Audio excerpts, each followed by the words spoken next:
யாரெல்லாமே வந்து ரொம்ப கோபமாக இருக்காங்களோ அவங்க நம்மளை பார்த்து கோவப்படுறாங்கிறத நம்ம நினைக்கக்கூடாது.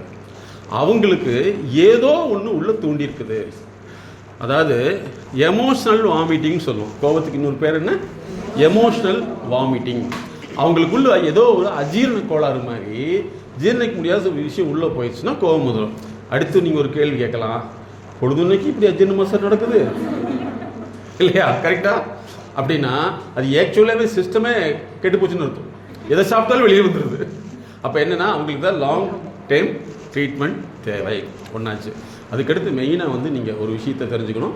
இன்னையிலேருந்து நீங்கள் ஆஃபீஸ் போனீங்கன்னா யாருமே வந்து தயக்கம் இருக்கக்கூடாது, மயக்கம் இருக்கக்கூடாது, பயமும் இருக்கக்கூடாது. நேராக போய் கேளுங்க.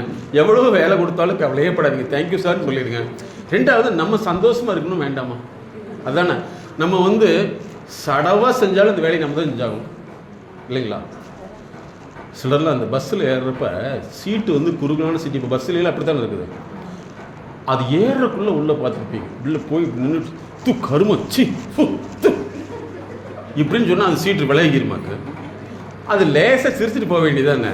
அதை விட்டு போட்டு அப்படின்னு முகமெல்லாம் பார்த்தா அப்படி பண்ணிட்டு ரொம்ப சிரமப்பட்டு அப்படியே உட்காந்து இப்படி திரும்பி பார்க்கும். இதுக்குள்ள உடம்புக்குள்ள எவ்வளோ பிபி ஏபி எல்லாம் ஏறிக்கிறோங்களவா?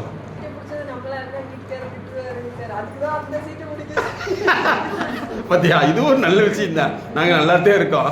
அவர் வந்து பின்னாடி அதை போய் இப்படி நின்றுக்கிட்டு பக்கத்தில் ஒரு ஸ்டேட்மெண்ட் போடுவார், இன்னொரு வேர்டு போடுவார் இல்லையா அப்படின்னு சொல்லுவாங்க. அப்போ என்னென்னா அந்த அந்த கோபத்தை வந்து நீங்கள் இப்படி புரிஞ்சுக்கணும். நீங்கள் எந்த விஷயம் இருந்தாலும் தயக்கம் இல்லாமல் போங்க. அவங்க தப்பாக சொன்னாலும் பரவாயில்ல, அதை வந்து நம்ம ஃபேஸ் பண்ணிக்கணும்.